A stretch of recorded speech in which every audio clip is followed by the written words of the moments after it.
बहुला one के बारे में चर्चा करेंगे।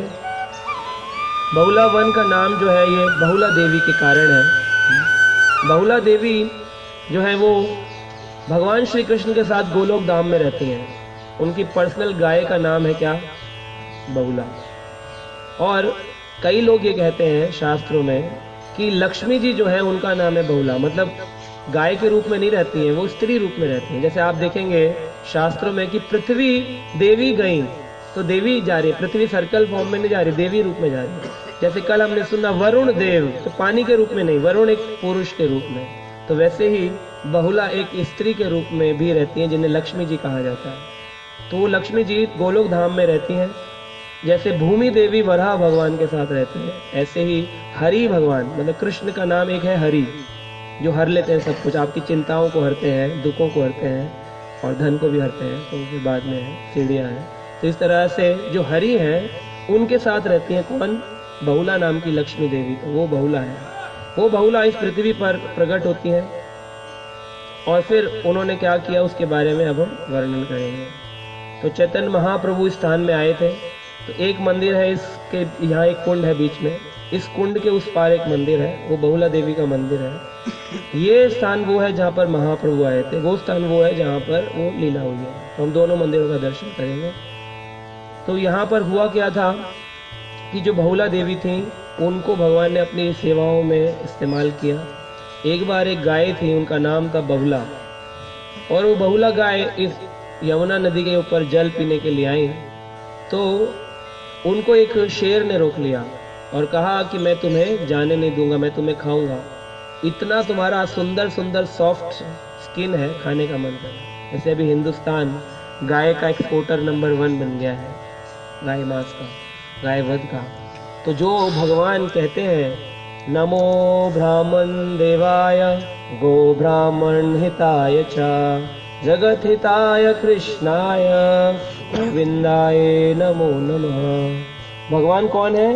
गो ब्राह्मण हिताय, हितैषी है भगवान गायों के और ब्राह्मणों के। जो ब्राह्मण को दुख देगा, ब्राह्मण को कष्ट पहुंचाएगा, वो व्यक्ति कभी सुखी नहीं रहेगा, और जो गायों को दुख पहुंचाएगा वो कभी सुखी नहीं रहेगा। कहते हैं जिस व्यक्ति ने गाय के ऊपर हमला किया, गाय को काटा, गाय के साथ जो भी दुर्व्यवहार किया, उसके शरीर में जितने रोम है, रुए हैं, उतने वर्षों तक, उतने जन्मों तक उस व्यक्ति को नरक भोगना पड़ेगा। आएगा फिर जन्म लेगा, जैसे गर्भ में होता है ना कि गर्भ में ही गर्भपात कर देते हैं, एबॉर्शन, वो कई बार वो मारा जाएगा, वो आएगा फिर मरेगा, फिर आएगा फिर मरेगा, फिर नरक में जाएगा, भोगेगा, फिर आएगा। ये वो व्यक्ति है जो गाय के साथ दुर्व्यवहार करते हैं, पत्थर मारते हैं, गाय को खींचते हैं, गाय को काटते हैं, गाय के साथ जो भी कुछ करेंगे।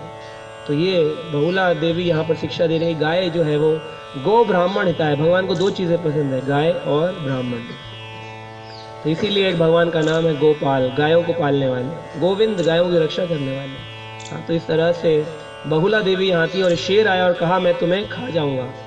तो शेर को उन्होंने कहा कि आप मुझे छोड़ दीजिए, मेरी एक छोटी बच्ची है जिसका नाम है हंसी, मैं एक बार उसको दूध पिला के आना चाहती हूँ और फिर मैं आऊँगी और फिर तुम्हें क्या करूँगी, हम तुम्हारे भोजन बन जाओगे, भक्षण करेंगे।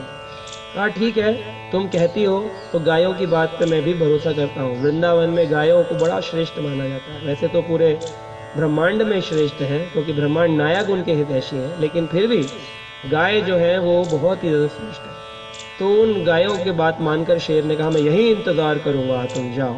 और गाय आ गई और उन्होंने हंसी को अपना दूध पिलाया और बहुत दुखी थी। जब दूध पीते पीते उसने अपनी माँ से पूछा, माँ आज तुम बहुत दुखी हो, उतना दूध स्वादिष्ट नहीं लग रहा जितना रोज लगता था।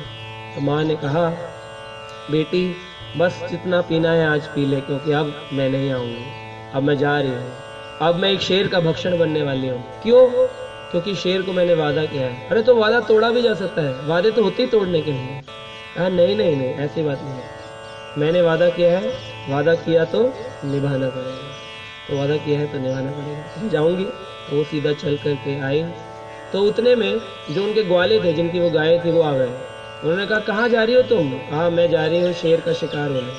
कहा देखो तुम्हारी पुत्री जो है हंसी, इसको तुम्हारी अत्यधिक आवश्यकता है, इसको दूध कौन पिलाएगा, अभी तो ये बड़ी भी नहीं हुई है, ये जानती भी नहीं है संसार को, मैं चला जाता हूँ तुम्हारी जगह। बोले तुम क्या करोगे जाके? कहा देखो मैं बुढ़ा हूँ, अब मेरा कोई काम नहीं है, मैं मर जाऊंगा तो कोई दिक्कत नहीं, शेर भी चला जाएगा, वो भी सुखी, तुम भी सुखी, मैं भी सुखी। मैंने कहा नहीं नहीं। हंसी बोली आप दोनों की जरूरत है, ग्वाला नहीं होगा तो गाय को चराएगा कौन, निलाएगा कौन, खिलाएगा कौन, भूखी मर जाएगी। तो इससे अच्छा है कि मैं चली जाती हूँ, कोई दूसरा पुत्र या पुत्री उत्पन्न कर सकती है गाय, तो मैं चले जाती हूँ। तो ऐसे तीनों में कंपटीशन हुआ, लेकिन हाँ बहुला ने कहा नहीं, वादा मैंने किया है तो मैं जाऊँगा, और वो वहाँ पहुँच गई। तो शेर यहीं पर पास में गुफा में, बहुला वन जो ये वन है, किसी गुफा में शेर बैठा था, इंतज़ार कर रहा था, और इंतज़ार कर रहा था कि कब बहुला आएगी और मैं खाऊंगा। और देखा जब बहुला आई बहुत खुश हुआ, आओ आओ बहुला आओ, तुम्हारा ही तो इंतज़ार कर रहा था, चलो कहाँ से खाना शुरू करो, पीछे से आगे या आगे से पीछे। तो उन्होंने कहा कि जैसे आपकी इच्छा। तो जितने में ही हंसी आ गई, कहा रुको, तुम नहीं खा सकते तो मेरी माँ को, अगर तुम्हें खाना है तो मुझे खाओ। तुम्हें क्यों खाऊं? कहा क्योंकि मेरा मांस जो है शरीर का वो ज़्यादा कोमल है मेरी माँ से, मेरी माँ की चर्बी जो है मोटी है, मेरी सॉफ्ट है, तो तुम्हें जो सॉफ्ट मांस खाने की इच्छा है तो मेरा खाना है। शेर ने कहा हाँ ये आइडिया तो अच्छा है, पहले इसको खाता हूँ स्नैक के रूप में, बाद में लंच में इसको खा लूँगा। हाँ तो इस तरह से सोचा। इतने में ग्वाला आ गया। ग्वाले ने कहा नहीं नहीं रुको, मुझे खाओ, तुम्हारा पेट भर जाएगा, मैं बहुत शक्तिशाली हूँ। मैंने कहा तुम तो बूढ़े हो गए हो, तुम कैसे शक्तिशाली हो? कहा मैं इतनी गायों को चराता हूँ, उनकी सेवा करता हूँ।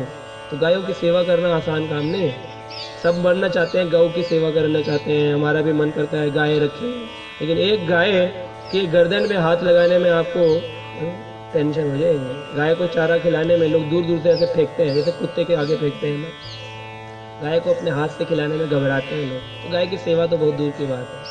तो गाय की बहुत सेवा करनी पड़ती है, वो कई बार सींग भी मारती है, हाथ भी मारती है। अभी हम पीछे गौशाला में गए थे, तो एक गाय जो ग्वाले थे उनको दोनों पाँव लेकर उनके कंधों पर चढ़ गई, उनको नीचे दबा दिया, उनके यहाँ सारा फट गया, खून निकला।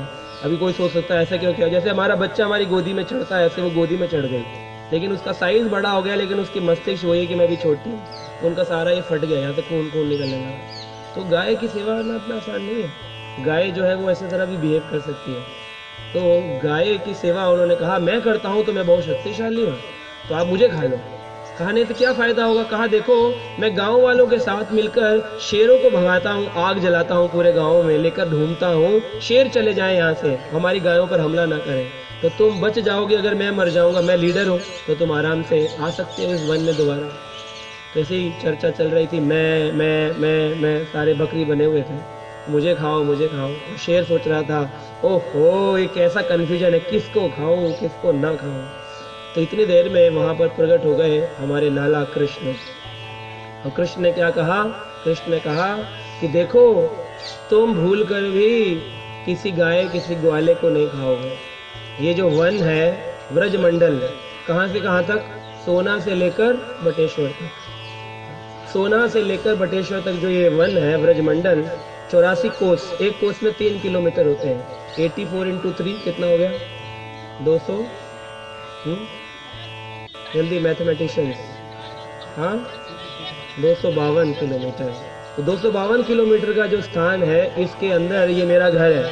अब तुम्हारी इतनी हिम्मत हो गई तो मेरे घर में खाओगे? जो खाना जाओ बाहर निकल के खाओ। मैंने तुमको भाई तुम्हारा भोजन है शिकार करके खाना, पता है, लेकिन मेरे घर के अंदर आओगे ये नहीं। सिक्योरिटी डॉग रखा है हमने अपने घर में ताकि चोर अंदर ना आए। उसे भूख लगी, पता चला बच्चों को खाने लगा घर के, तो ये कैसी सिक्योरिटी हुई? तो उन्होंने कहा तुम चलो बाहर निकलो यहाँ से। तो उन्होंने जब कृष्ण ने उसको ऐसे डांटा और कृष्ण का दर्शन पाकर वो शेर जो था वो बड़ा प्रसन्न हुआ, कहा मुझसे गलती हो गई, और बिल्कुल कुत्ते के जैसा बर्ताव करने लगा, जीभ से चाटने लगा कृष्ण को, उनके पाँव में गिर गया और कहा कि मुझसे बहुत बड़ी भूल हो गई जो मैंने आपके वनों में प्रवेश करके अपना भोजन खाना चाहा।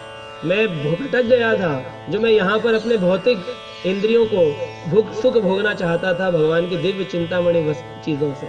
ऐसे ही हम भी आ जाते हैं दिल्ली से यहाँ भोग करने के लिए, वही भोग जो हमें वहाँ चाहिए। मीठा खाने का बड़ा मन कर रहा है, ये खाने का बड़ा मन कर रहा है, ये देखने का, वो करने का, ऐसा करना वैसा। तो यहाँ कुछ आध्यात्मिक करने आए हैं। इस होटल को जैसे ही पार करेंगे वो भौतिक संसार है, होटल के अंदर जैसे आएंगे व्रज शुरू होते ही ये सारा क्या है? आध्यात्मिक संसार। आध्यात्मिक संसार में अध्यात्म होना चाहिए, आत्म तत्व का ज्ञान होना चाहिए, आत्म साक्षात्कार होना चाहिए, कीर्तन कथा होनी चाहिए, ना कि बस कैसी है, रूम कैसा है, और घर कैसा है, और खाना कैसा है। ये सब तो उधर के लिए। ठीक है। तो वहाँ पे मिनिमम अवेलेबिलिटी चीज़ों में हमें अपना रहना चाहिए और यही आनंद है। जैसे ये व्रज रज है, इसके ऊपर बैठने का आनंद ही अलग है, इसको अपने सिर पे लगाने का आनंद ही अलग है। इस तरह से ये बहुला वन की बहुत महिमा है। तो शेर चुपचाप चला गया और भगवान कृष्ण ने कहा कि बहुला, तुमने अपने वादे को यहाँ निभाया है। तो ये सत्यता जो अभी कलयुग में विराजमान है वो है बहुला के कारण। 4 धर्म के पैर है, क्या क्या है बताइए? दया, स्वच्छता, सत्यता और तपस्या। तो तपस्या तो है ही नहीं, अब हमसे सुबह नहीं उठा जाता, मंगल आरती नहीं हो पाती हमसे, तपस्या कहाँ है हमारे अंदर? जिनसे होती है वो भागे भागे आते हैं, फिर आने के बाद दोबारा सो जाते हैं। तो जो भी मतलब है, तपस्या मुश्किल है। तो ये तपस्या करने का नहीं है युग। इस युग के अंदर हम स्वच्छ भी नहीं रह सकते। देखा हमने कल, रूम स्वच्छ नहीं है, प्रॉब्लम है, स्वच्छता नहीं है। बाहर भी नहीं है, और अंदर जब बाहर नहीं मिलती तो अंदर भी हरि नाम नहीं चलता, अंदर भी अस्वच्छता है। और इसमें दया भी नहीं है लोगों के अंदर। मेरे सुख के लिए दूसरे को दुख मिले, मुझे कोई टेंशन नहीं है। मेरा हो जाए तो मैं अपना रूम लॉक करके सो जाऊं, तुम टेंशन में घूमो, मुझे कोई टेंशन नहीं है। तो ये है नहीं, दया नहीं है कि हम दूसरे एक जीव के प्रति दयावान हों। परा दुखी दुखी, ये वैष्णवता है, शिष्टाचार है, लेकिन होता नहीं। तो ये हम डेवलप करने के लिए बार बार इन वनों में, इन धामों में आते हैं। जो भी करते हैं, ऐसा नहीं है कि सब परफेक्ट है। We are learning, we all are learning. तो हम सब सीख रहे हैं, तो सीखते सीखते सीखना चाहिए। तो सत्यता जो है वो अभी कलयुग में विराजमान है। तो ये सत्यता बहुला के कारण विराजमान है। बहुला ने अपनी सत्यता को, निष्ठा को सबके सामने प्रदर्शित किया। तो कृष्ण ने कहा जो भी इस बहुला वन में आएगा उसको क्या होगा? उसको उसके जीवन में सत्यता की वृद्धि होगी। उसके जीवन में वो सत्यता की वृद्धि कर पाएगा। जैसे अभी हमारी झूठ की वृद्धि हो रही है, वो सत्यता की वृद्धि होगी। ऑफिस जाएंगे, दिल्ली जाएंगे तो झूठ की वृद्धि होगी। बहुला वन आएंगे तो सत्य की वृद्धि होगी, क्योंकि ये सत्य का धाम है।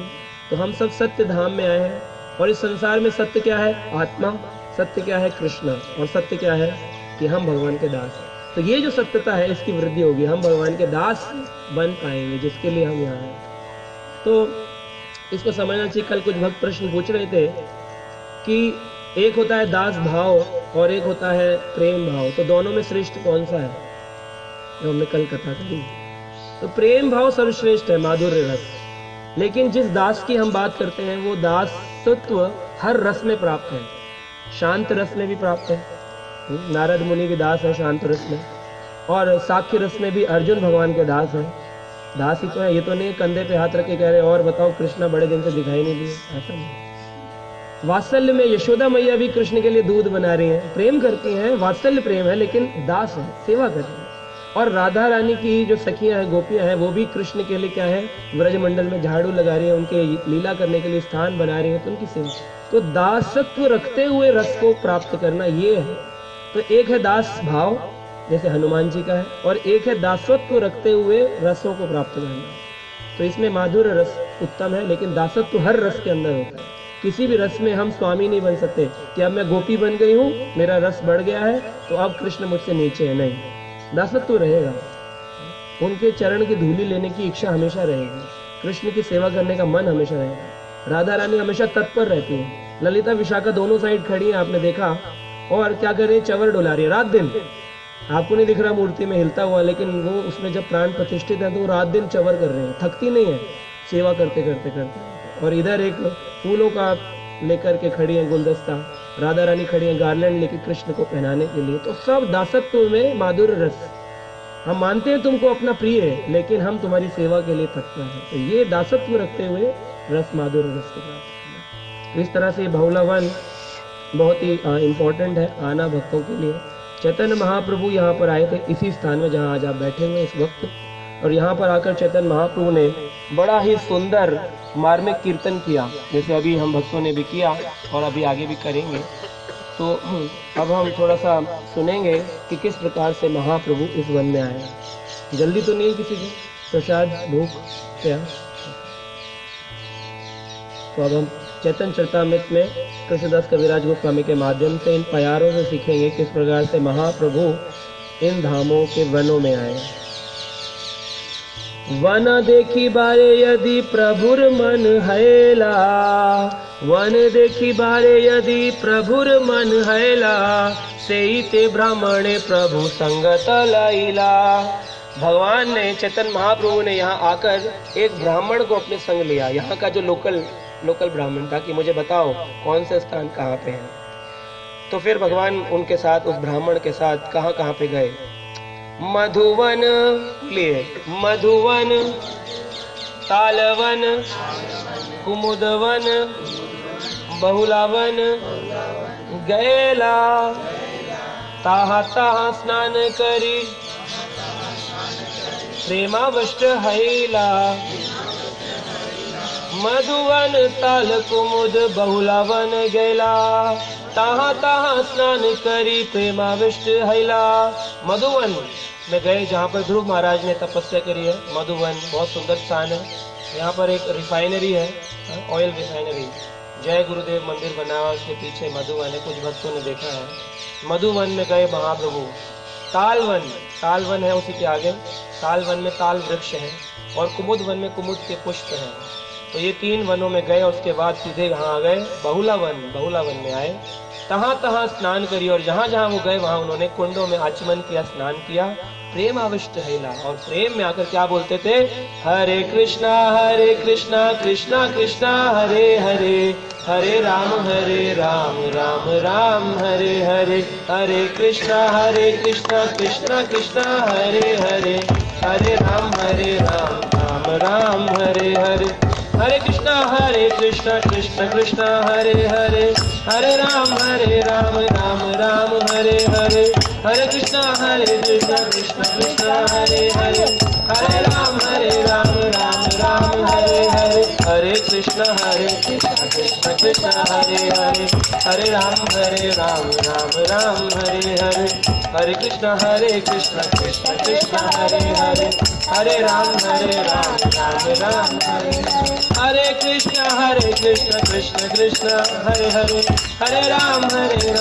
राम हरे हरे, हरे कृष्ण कृष्ण कृष्ण हरे हरे, हरे राम राम हरे हरे, हरे कृष्ण कृष्ण कृष्ण हरे हरे, हरे राम राम हरे हरे, हरे कृष्ण कृष्ण हरे हरे,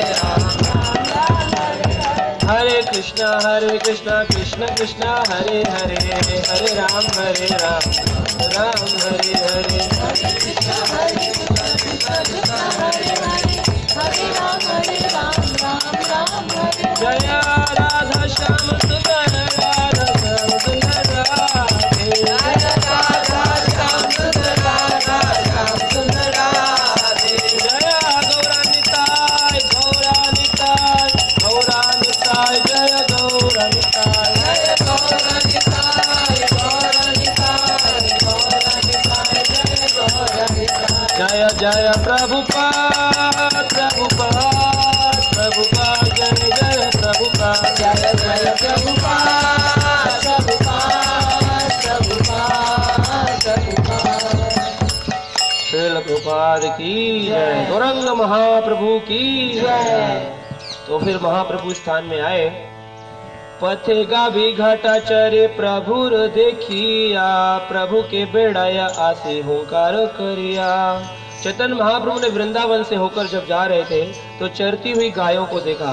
तो आपने भी बहुत सारी गायों को देखा कल और आज भी।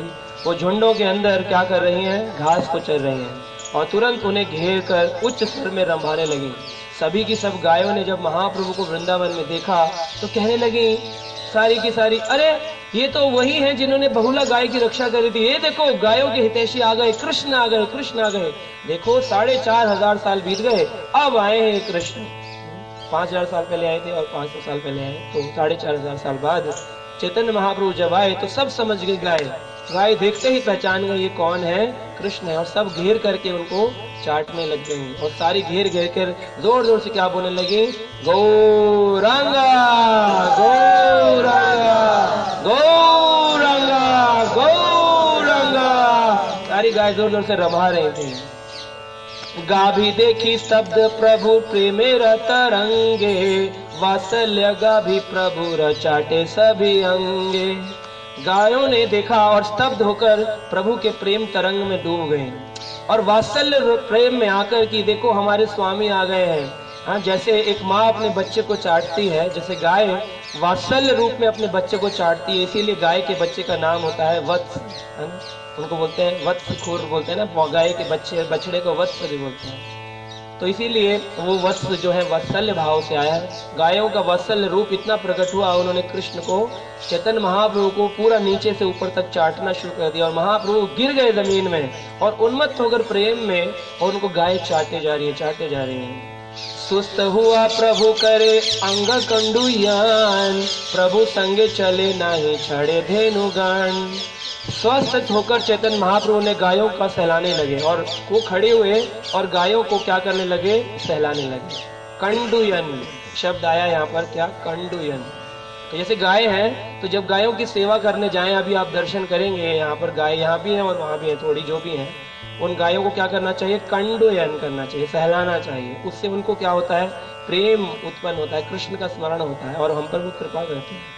और गायों ने क्या किया, उनका साथ ना छोड़ पाने के कारण उन्हीं के साथ साथ चलने लगी। सारी गाय पीछे पीछे चल रही थी और महाप्रभु आगे आगे चल रहे थे। कष्टे सृष्टे धेनु सब राखी लगोयाल, प्रभु कंठ ध्वनि सुनी आई समृग पाल। और ग्वाले बड़ी कठिनाई से अपनी गायों को संभाल पा रहे थे, ए आ आ आ कर रहे थे, लेकिन वो गाय सब कृष्ण के पीछे पीछे जा रही थी, महाप्रभु के पीछे जा रही थी। और महाप्रभु ने कीर्तन किया तो उनकी मधुर ध्वनि सुनकर सारे हिरण उनके पास आ गए। सारे हिरण भी इस एरिया में थे, सब हिरण भी आ गए। मृग मृगी मुख देखी प्रभु रंग चाटे, भय नाही करे संगे आए वाटे वाटे। सुंदर वर्णन है कि उन्होंने सब हिरण तथा हिरण ने आकर महाप्रभु का मुख देखा तो उनके शरीर को वो भी चाटने लग गए। उनसे तनिक भी भयभीत हुए बिना उनके साथ साथ चलने लगे, चाटते थे और सब घेरा बना के उनके साथ साथ चलने लगे। शुक पिक भंग भ्रमुर देखी पश्चिम गाये, शिखी गण नृत्य करी प्रभु आगे आए। शुक पिक भृंग प्रभु देखी पंचम गाये, शिखी गण नृत्य करी प्रभु आगे आए। तो भोरे, शुक यानी कि तोते, पिक यानी कि कोयल, भृंग यानी कि भंवरे, सब चैतन्य महाप्रभु को देख करके पंचम स्वर लाने लगे। तो जो 7 स्वर जानते हैं वो जानते हैं पंचम स्वर क्या होता है। क्या होता है पंचम स्वर? ऊंचा होता है, हाई, सा रे ग म प, तो ऊंचा स्वर। पंचम स्वर में गाने लगे। शिखी गण मोर, और सारे जितने भी जो मोर थे नृत्य करने लगे और चैतन्य महाप्रभु आगे आगे चल रहे हैं। कितना सुंदर दृश्य है। चैतन्य महाप्रभु सोने की कांति लिए राधा रानी के रंग स्वरूप में चल रहे हैं इन वनों में। आगे गाय हैं, उनको चाट रही हैं, मृग है, मृगी हैं, तोते हैं, चिड़िया हैं और भंवरे हैं, कोयले हैं, जैसे अभी कोयलों की आवाज आ रही है। और महाप्रभु इसी स्वर में हरिनाम करते आगे बढ़ रहे हैं। प्रभु देखी वृंदावने वृक्ष लता गणे, अंकुर पुलक मधु अश्रु वर्षणे। चैतन्य महाप्रभु को देखकर वृंदावन के वृक्ष तथा लताएं सब प्रफुल्लित हो गए और उनकी टहनियां खड़ी हो गई, जो झुकी हुई थी, उदास थी। 5000 साल पहले कृष्ण गए, सब एकदम ऐसे तन के खड़े हो गए, जैसे कोई स्पेशल डिवोटी आए। जैसे अभी सब ऐसे बैठे हैं, अभी कोई महाराज जी आए तो सब एकदम महाराज आगे सीधे हो जाएंगे। तो वो उनको देखकर सब स्ट्रेट हो गए, उनका मेरुदंड, पीठ की हड्डी सीधी हो गई, टहनियां खड़ी हो गई और वे मधु के रूप में प्रेम के आंसू बहाने लगी और सबके अंदर से शहद उनका टपक रहा था रस के रूप में। पेड़ों के अंदर से ये लगा रहा था कि भाई सारे वृक्ष रो रहे हैं, इतनी देर क्यों कर दी कृष्ण आने में? 5000 साल पहले दर्शन दिया और अब 4500 साल बाद आ रहे हैं, आपने इतनी देर क्यों करी कृष्ण? सब उनका आलिंगन करने के लिए ऊंची ऊंची हवाओं से नीचे आते थे, उनको टच करना चाहते थे, कैसे भी करके इनको छू ले। फूल फल भरी डाल पड़े प्रभु पाए, बंधु देखी बंधु ये न भेट लंग आए। फूल फल से लदे वृक्ष लताएं महाप्रभु के चरणों पर गिर गिर कर उनको नाना प्रकार की भेंटें से स्वागत कर रहे थे। कोई पत्ते गिरा रहे थे, कोई फल गिरा रहे थे, कोई रस गिरा रहे थे। और महाप्रभु लग रहा था उनके पुराने मित्र हैं। याद आ रहा था कि कृष्ण यहाँ वृंदावन में इतनी लीला करके गए, भूल गए हमको, अब आए हैं और बिल्कुल वही रस स्वादन वो कर पा रहे थे। प्रभु देखी वृंदावने स्थावर जंगम, आनंदता बंधु ये न देखी बंधुगण। ये बहुत सुंदर है। इस प्यार में वर्णन है, प्रभु देखी वृंदावनेर स्थावर जंगम, आनंदिता बंधु ये न देखे बंधुगण।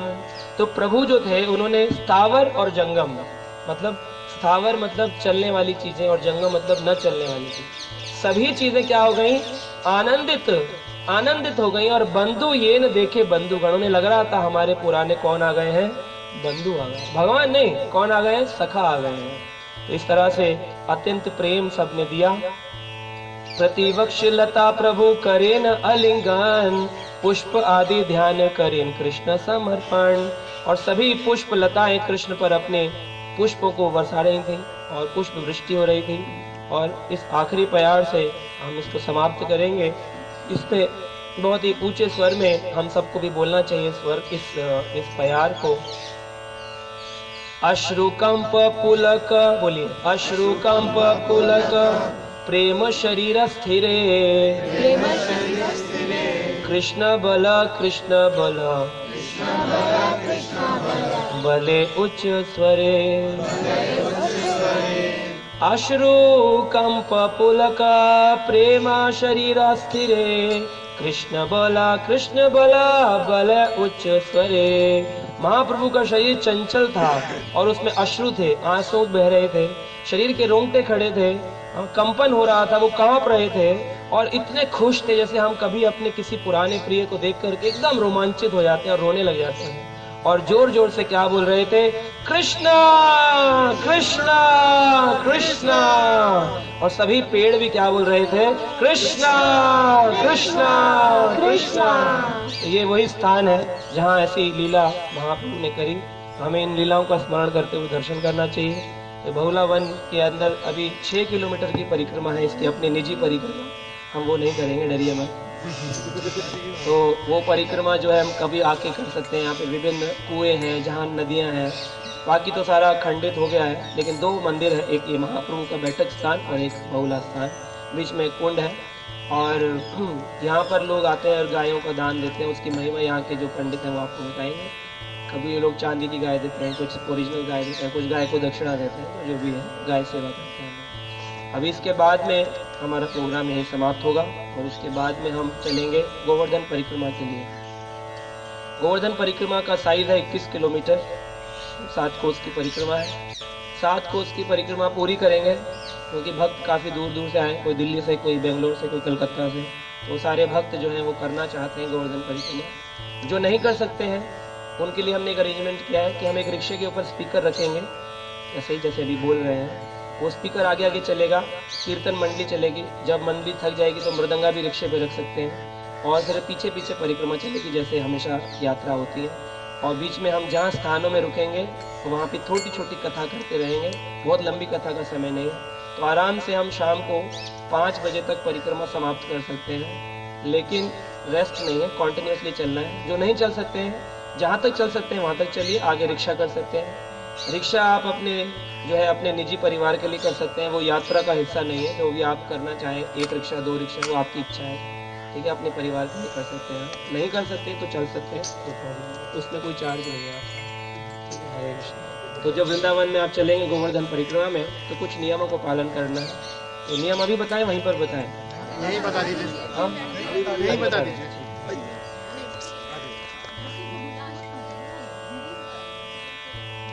बहुला अष्टमी वैसे तो देखा जाए इसी इंसिडेंट से, लेकिन अभी बहुला अष्टमी को राधा कुंड प्रकट दिवस के नाम से जाना जाता है। पर देखा जाए तो बहुला अष्टमी वाले दिन बहुला की रक्षा की गई थी। लेकिन अभी राधा कुंड अष्टमी है ना, राधा कुंड भी वो अष्टमी का दिन है, तो इसीलिए वो उस दिन राधा कुंड अपीयरेंस डे को ज्यादा महत्व देंगे। तो जो हम जब जाएंगे गोवर्धन परिक्रमा के लिए तो हम राधा कुंड में अपनी बसेस को लगा देंगे, वहां से परिक्रमा स्टार्ट करेंगे। परिक्रमा का केंद्र बिंदु होना चाहिए कीर्तन, कथा या जप, नो प्रजल्पा। हंसी मजाक थोड़ा बहुत चलेगा, ज्यादा नहीं। किसी को भूख लगती है तो प्रसाद लेकर के खा सकते हैं, लेकिन हम आपको प्रसाद यहीं देंगे बहुला वन में। इसके बाद का प्रसाद आपको रात में मिलेगा, बीच में प्रसाद नहीं मिलेगा यात्रा में, क्योंकि प्रसाद खा के चलने से वॉमिटिंग हो सकती है, इसीलिए वो नहीं देते हैं। पानी ज़्यादा नहीं पीना है, क्योंकि जितना पियेंगे उतना फिर आपको दिक्कत आएगी, तो इसलिए कम पानी पिए और चले। नंगे पाँव चल सकते हैं, उत्तम है। नहीं चल सकते हैं तो चप्पल पहन सकते हैं, सॉक्स पहन सकते हैं, शूज़ पहन सकते हैं जिनको प्रॉब्लम है, लेकिन ध्यान दीजिएगा सबसे प्रॉब्लम की चीज़ कि कहीं पर भी पाँव न रखें गिरिराज जी के शिलाओं के ऊपर, नीचे पत्थर होते हैं। हाँ, तो पत्थर के ऊपर पाँव रखा तो सारी फल खत्म, सारी यात्रा जीरो। तो ध्यान दीजिएगा, अगर मिल भी जाता है तो उसको उठाकर किनारे रख सकते हैं। किसी बच्चे को यूरिन करना है और लघु शंका करनी है, दीर्घ शंका करनी है, जो कुछ भी करना है वो, ये गोवर्धन राइट में रहेंगे हमारे, वो लेफ्ट में करना है, ठीक है, लेकिन राइट में नहीं जाना है। तो इस तरह से नियम है। और कुछ वैष्णव नियम जो शास्त्रों में वर्णन है कि जितने भी विग्रह पड़ेंगे, जितने भी ब्राह्मण मिलेंगे, जितने भी पेड़ मिलेंगे, जितने भी कुंड मिलेंगे, उन सभी के प्रति अपराध करने से बचना है। ये नहीं पत्थर मिला तो लात मारते चल रहे हैं या पेड़ मिला तो किक करते चल रहे हैं, ऐसा नहीं। गुस्सा नहीं करना है किसी को भी, कितना भी आए कंट्रोल करिए, यही सीखने का दिन है, कंट्रोल करिए। दर्द हो रहा है कंट्रोल करिए, हंसिए, लाफ्टर थेरेपी लगाइए, खुश रहिए, है ना ऐसे ही बिल्कुल हंसना, ठीक है। परिक्रमा में अगर आप गुम हो जाते हैं तो आपको ये पता होना चाहिए कि परिक्रमा समाप्त होगी कहाँ, राधा कुंड पर। तो जहाँ भी आप थक जाते हैं, गिर जाते हैं, बेहोश हो जाते हैं, कोई आकर आपको कृष्ण कृष्ण कह के उठाता है, तो उस समय आप जो है रिक्शा करके आप वहाँ तक आ सकते हैं, राधा कुंड तक। और फिर राधा कुंड पे हम तब तक इंतजार करेंगे, जीवन पर्यंत तब तक आप नहीं आएंगे। तो चिंता मत करिएगा कि हम छोड़ के चले जाएंगे, ठीक है। सबका नाम है, सबका फ़ोन नंबर है, सबको फ़ोन करेंगे जैसे भी हम। उसके बाद में ध्यान देना है कि परिक्रमाएं जो रात को नहीं की जाती हैं, तो इसलिए परिक्रमा हम दिन में कर रहे हैं। जिन लोगों ने रात में परिक्रमा की है या कर रहे थे वो अपराध है, ये लिखा हुआ है, आप पढ़ सकते हैं मथुरा महात्म्य में, वन शुड नॉट परफॉर्म परिक्रमा एट नाइट, इसमें लिखा है, ठीक है। वाइल वॉकिंग ऑन परिक्रमा one must avoid crushing, injuring tiny living entities. तो रास्ते में बहुत सारे जीव मिलेंगे, चींटियाँ, चींटे, अनजाने में पड़ गया ठीक है, लेकिन कोशिश करिए कि जीव जंतुओं पर पाँव ना पड़े, क्योंकि वो सब बड़ी ही तपस्या करके भगवान की सेवा में पहुँचे हैं। जैसे भक्ति विनोद ठाकुर कहते हैं, चाहे ब्रह्मा का जन्म दो, चाहे कीड़े का जन्म दो, पर दो कहाँ, कृष्ण के धाम में। कीट जन्म देई मोई, कुछ भी दे दो, कीड़े का जन्म दे दो। तो ये सब आए हैं सेवा में भगवान की। और हमें परिक्रमा को अपूर्ण भी नहीं छोड़ना है। पता चला 7 किलोमीटर के बाद प्रभु जी अब नहीं चला जा रहा, माता जी कह रही है, या माता जी को प्रभु जी कह रहे हैं अब मेरे पाँव में बहुत दर्द है, तुम जाओ, it is over and out. तो वो नहीं है, जहाँ से नहीं चला जा रहा वहाँ रिक्शा करके चले, लेकिन परिक्रमा को पूरा करें। 21 किलोमीटर परिक्रमा, जहाँ बस है वहीं पर आके बस खत्म होगी, है ना, तो उससे पहले ख़त्म नहीं होगी। चलते रहेंगे, और जब कीर्तन करते हुए चलते हैं तो आपको पता भी नहीं चलेगा कब वो, ऐसी कथा सुनते सुनते आप पैरों से चलते रहेंगे और कथा मैं बोलता रहूँगा, भक्त कीर्तन करते रहेंगे और आनंद में हमारा कट जाएगा। तो इसका लुत्फ उठाइए। कई लोगों का निजी अनुभव है कि वो चल नहीं सकते थे 2 किलोमीटर, लेकिन 21 किलोमीटर चल के गए हैं। सोनिया माता जी हैं, सौरभ प्रभु की वाइफ, तो वो डॉक्टर सौरभ प्रभु हमारे साथ में डॉक्टर है, तो प्रभु जी की वाइफ चल नहीं सकती 2-3 किलोमीटर, लेकिन वो पूछती थी कितने किलोमीटर की परिक्रमा है, तो मैंने बोला 5 किलोमीटर की, और फिर वो चलते चलते 21 किलोमीटर कर गई। तो इस तरह से सब भक्त कर सकते हैं, ऐसा कोई नहीं है जो ना कर सके, क्योंकि भगवान शक्ति देते हैं परिक्रमा करने के लिए। तो ध्यान दें, दंडवत परिक्रमा करने वाले भक्त होंगे जो दंडवत कर रहे हैं, उनको लात पाँव ना लगे आपके। पता चला आप ऊपर देख के बातें करते चल रहे हैं और आप चढ़ गए किसी प्रभु पे, बेचारा कह रहा है ये क्या हो गया मुझ पर, यम पाश गिर गया। तो इस तरह से उसको बेचारे को देखते हुए बेचारा दंडवत कर रहा है। भक्त यहाँ पर महीनों महीनों से दंडवत करते हैं, मतलब एक शिला को उठाएंगे, नीचे लेटेंगे, प्रणाम मंत्र बोलेंगे, फिर शिला रखेंगे, फिर खड़े होंगे, फिर चलेंगे, ऐसे वो 21 किलोमीटर चलते हैं। कुछ भक्त हैं जो 108 पत्थरों को एक ही जगह पर रखेंगे फिर आगे बढ़ेंगे। कुछ भक्त हैं जो 1008 पत्थरों को उठाएंगे रखेंगे। तो वो कई सालों से, मतलब एक भक्त मिले थे, वो 12 साल हो गए उनको अभी परिक्रमा समाप्त नहीं हुई उनकी, 12 साल पहले शुरू की थी उन्होंने। तो ऐसे बहुत सारे भक्त हैं यहाँ पर। तो किसी के भी प्रति ये ना सोचे देखो कैसे लेटा है, पत्थर से खेल रहा है। बहुत ऊंचे ऊंचे संत हैं यहाँ पर सारे। तो हमें किसी की भी भक्ति को जज नहीं करने आए, हम अपनी भक्ति को वृद्ध करने आए। तो हमारे साथ में भी जो भक्त है उनका मजाक ना उड़ाए, देखो कैसे पाँव में दर्द है, रिक्शे बस बस हो गया ऐसा नहीं, ओ इतना ही था बस, आ जाओ हमारे साथ आ जाओ। तो ऐसा नहीं है, तो बिल्कुल भी ऐसा ना करें। तो ये यहाँ के नियम है। कोल्ड ड्रिंक वगैरह कम पिए, गला खराब होगा आप लोगों का। पीना है तो दूध पी सकते हैं रास्ते से, लस्सी का मौसम नहीं रहा है। तो इस तरह से परिक्रमा करनी। किसी का कोई प्रश्न है तो पूछ सकते हैं। हाँ, महाप्रभु ने यहाँ बैठ के कीर्तन किया, बैठे यहाँ स्थान जप किया यहाँ पर। विग्रह है राधा बहुला वन विहारी। तो यहाँ पर राधा और कृष्ण है और गए हैं। तो एक छोटा सा यहाँ पर है, लेकिन एक मंदिर वहाँ पे, तो दोनों मंदिर हम देख लेंगे। ठीक है, हरे कृष्ण। तो अभी यहाँ के जो भक्त हैं उनको बुला सकते हैं, और वो अपराध है। गर्मी सर्दी भक्त के लिए कोई गर्मी सर्दी नहीं।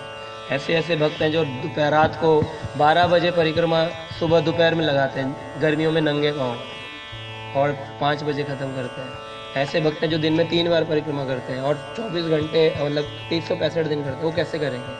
ये तो नकली दिल्ली वालों ने बना लिया, पैंट शर्ट जूते पहन के गप्पे मारते वो निकल गए, रात को परिक्रमा कर ली। बोले जी परिक्रमा करके आए हैं गोवर्धन की,